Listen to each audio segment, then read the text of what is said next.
everyone, and welcome back to my channel. Shut Up and Read. Today I'll be doing my quarterly 3 best and worst books. Before I get started, if you're new to this channel, please don't hesitate to subscribe down below, as well as the notification bell. And if you're new, hi, hello, I'm Stephanie. I do love bookish content, and I'm excited to talk about some of the best books I read this past 3 months, as well as some of the worst books I read for the last 3 months. But for now, let's start off with the worst books. Just a quick disclaimer, as always, this is just my opinion. These are just my thoughts while reading this book. I don't think these are bad objectively speaking, but my experience probably wasn't the greatest, etc., for various reasons, which I will get into as we talk about each book. Starting off with my worst books, the first book I want to discuss is The Last Day of August by Brittany Caballero. This book I gave 2 stars. This is the second book in the Sherlock Holmes series, and honestly this is a book that I should have never touched because I didn't even care much for the first book originally, but I really wanted to like a gender bending retelling of Sherlock Holmes, and unfortunately this was not it. I was really hoping to be along the same veins of Good Girl's Guide to Murder, Truly Devious, etc., and that was not the case. And so when I read this book, the second book in the series, I was already kind of like mediocre about the entire series overall. I should never have picked up this book. Honestly, it was just all the feelings I felt for the first book continued with this book, and I just never really felt satisfied while reading this. So unfortunately, this is going to be one of the worst books I read the last 3 months. The next book I want to talk about is The Garnet Girls by Georgina Moore. This is actually a book club pick that I read a couple months ago, and I want to say it was pretty much unanimous in my book club that no one really liked it. It was very much a mediocre book. I gave this book 2 stars. This was dubbed as the beach read, and it definitely was a beach read in the sense that there wasn't a lot going on. It's very mindless. The characters were all having like white people problems, nothing of substance or density whatsoever, and yeah, I felt like everyone was just like, this is boring, this is not that interesting. So if you're looking for just a quick, you know, like slice of life type of book, this might be it for you, but that's just not generally the type of book that I like to read. So overall, this was not it for me. All right, then this next one is one that probably has the most controversy, and that is Assassin's Apprentice by Robin Hobb. Like I said, objectively, I think this is really well written, but for me, I just did not care much for it. I did talk about a lot more in my September wrap up, which I link above and down below, so you can check that out. I feel like this book just was very reminiscent of Lord of the Rings, The Hobbit, Game of Thrones, like very like dense high fantasy type of books.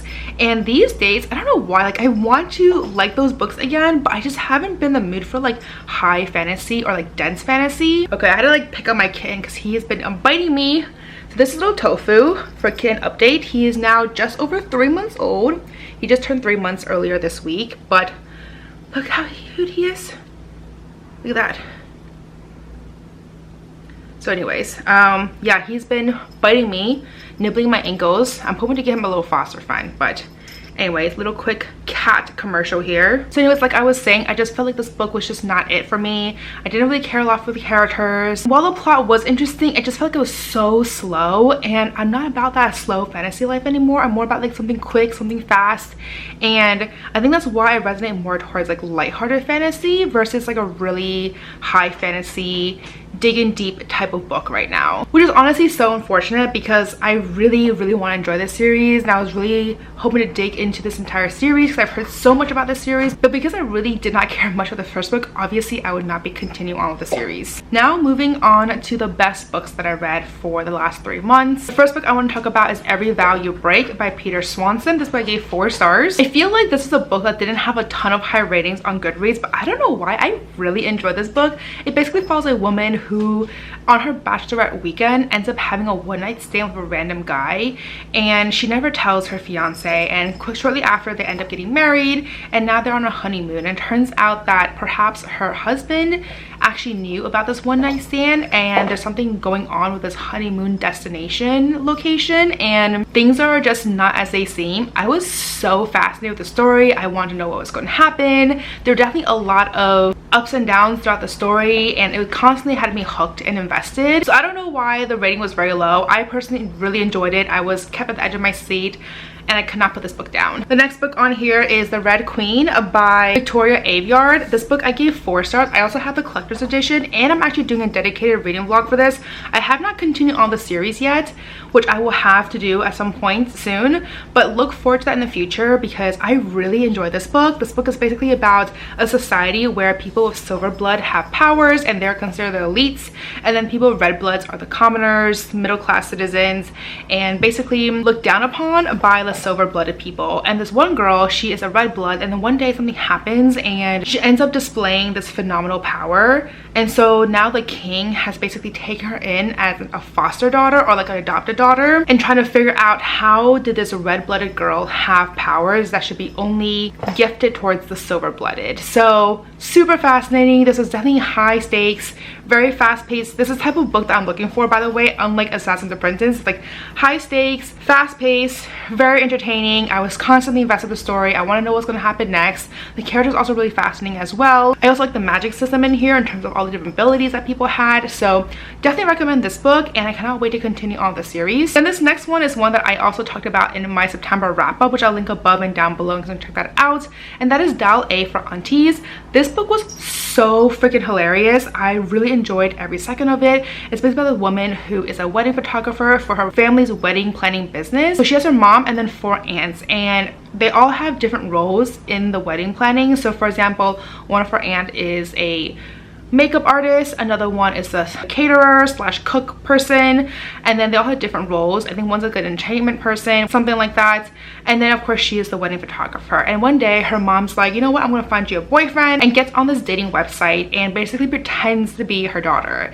And because she is of an older generation, has no idea about emojis, she's sending along stuff that obviously this daughter did not want to be associated with. And so when she went on this blind date of hers, the guy had some misconception in terms of what she was looking for. And so while she was trying to tell the guy no, she ends up tasing him, and they get into a car accident because he was driving at that time. And now he's found dead. So she's trying to figure out how to hide this body. She gets her aunts involved, but at the same time they're also planning this amazing huge wedding in this new place. So there's a lot on the plate right now, and so it's just so entertaining to hear about these aunties and her trying to figure out what to do, how to hide this body while also trying to plan this amazing wedding. It was just so entertaining, so over the top, but really engaging and fun. So if you're looking for something like that's fun, entertaining, I highly recommend this book. Anyways, these are the 3 books that I really enjoyed this past 3 months. I'm hoping that the rest of the year I will have some more amazing reads, but with my kind of reading slump going on, which kind of is like going away, because I'm reading this one book right now that's like so fascinating,